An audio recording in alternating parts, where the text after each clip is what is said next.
Saludos nuevamente y bienvenidos a otro episodio de Emprendimiento Creativo, donde vamos a estar discutiendo temas relacionados al desarrollo de emprendimientos en las industrias culturales y creativas, desde aquí, desde la Universidad del Sagrado Corazón.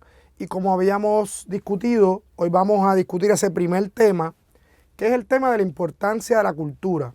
Y voy a compartirles brevemente el objetivo principal como está definido, y es presentar algunas discusiones en torno a la cultura como infraestructura de desarrollo. Presentar algunos debates entre cultura y desarrollo, globalización, la dimensión económica de la cultura y una introducción sobre el tema de las políticas culturales y las industrias culturales y creativas. Así que queremos conocer la relación entre el trabajo cultural y los distintos componentes de desarrollo, las principales definiciones sobre el tema de industrias culturales y creativas, el tema del valor de la cultura y cómo establecemos esto, inclusive algunas críticas sobre el tema unas críticas al discurso de la economía creativa. ¿Y por qué esto es importante? Todos los que estamos relacionados de alguna manera al trabajo cultural y creativo, pues sabemos el valor que tiene, para la sociedad, para la vida, para la felicidad, para el desarrollo humano. Pero yo creo que tenemos una responsabilidad también como miembros de un sector y como integrantes activos en el desarrollo de un sector, de ir viendo cómo estructuramos también esos impactos y ponemos esa discusión sobre la mesa. El tema de cultura y desarrollo siempre ha estado presente, sobre todo porque en muchas ocasiones se veía la cultura como un obstáculo para el desarrollo y se pensaba que algunos modos de vida o algunas sociedades, de alguna manera, algunos estilos de vida, de alguna manera tenían una influencia en cómo esas sociedades se desarrollaban más que otras. Así que siempre se había visto como un tema de obstáculo y todo este discurso también busca darle la vuelta a eso. Pero también es bien importante ubicar el rol de la cultura en el desarrollo.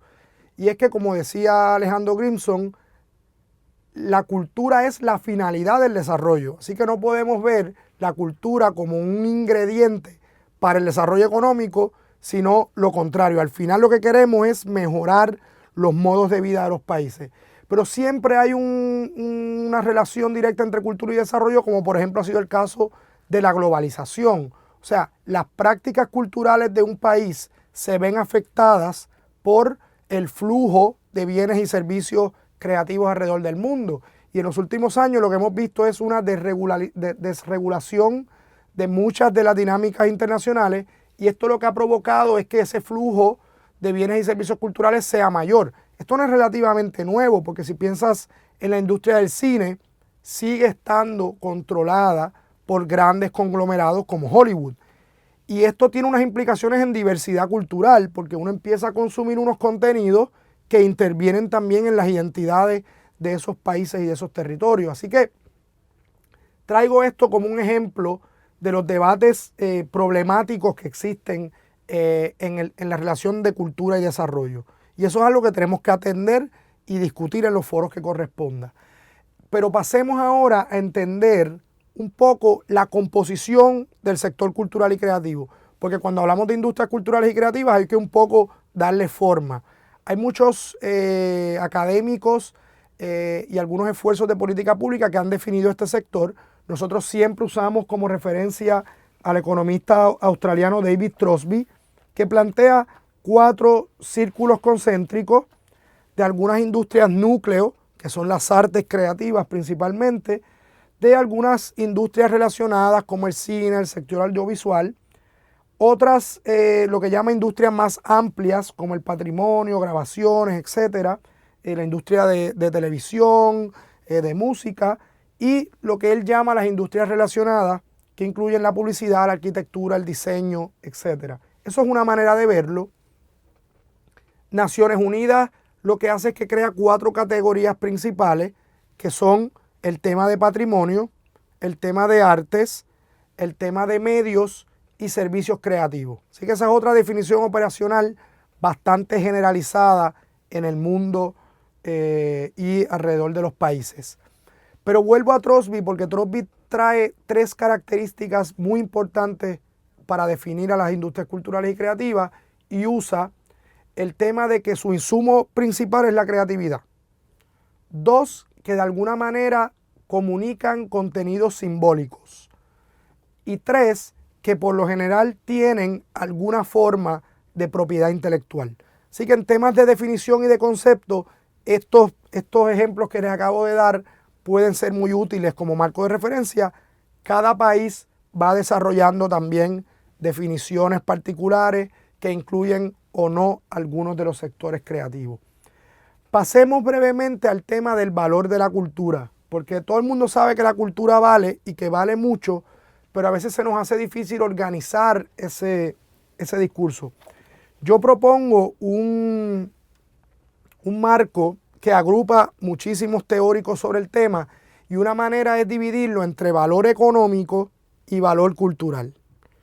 Pero dentro de valor económico y de valor cultural hay algunas subdivisiones. Por ejemplo, dentro de valor económico hay valor económico monetario, o sea que lo podemos contar en dinero, y hay valor económico no monetario que indirectamente tiene un impacto en la economía.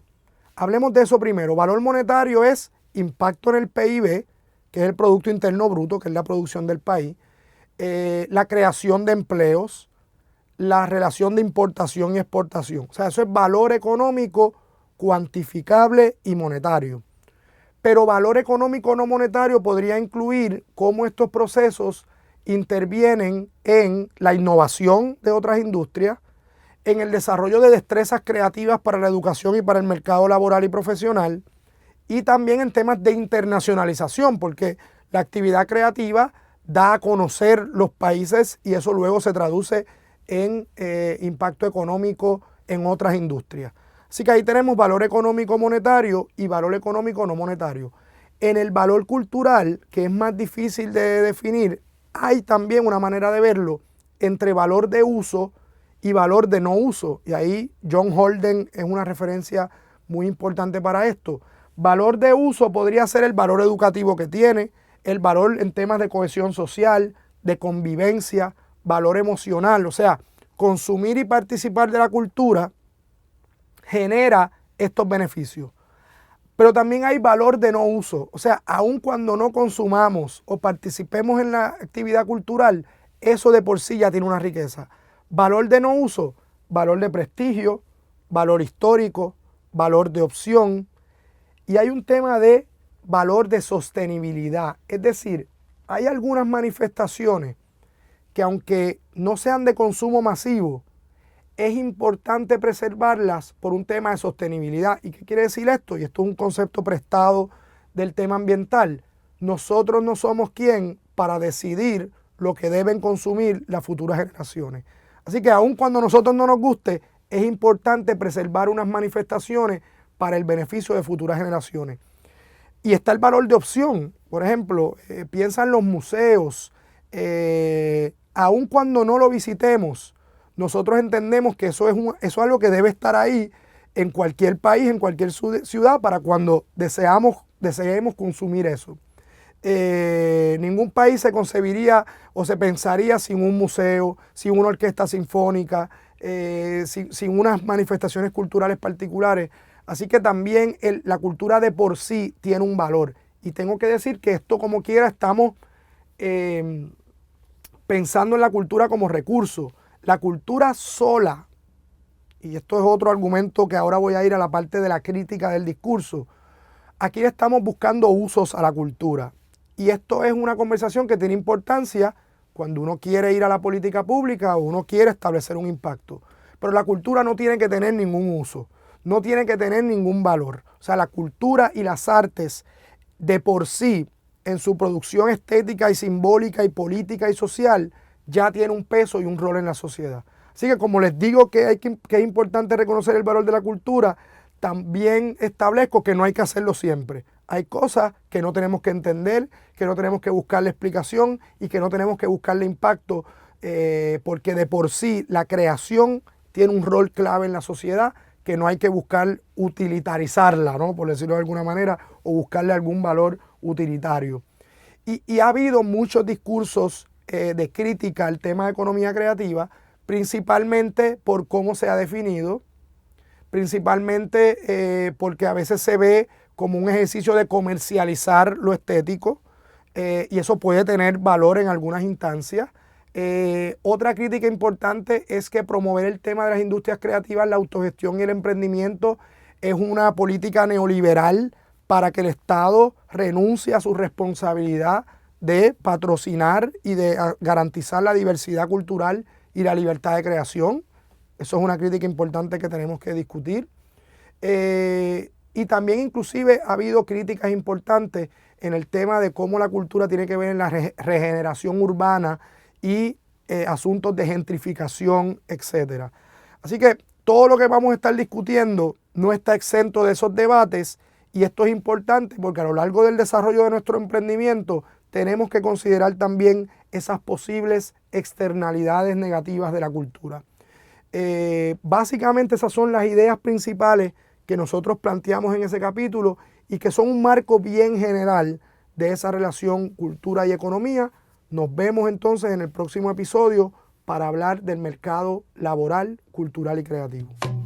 Gracias.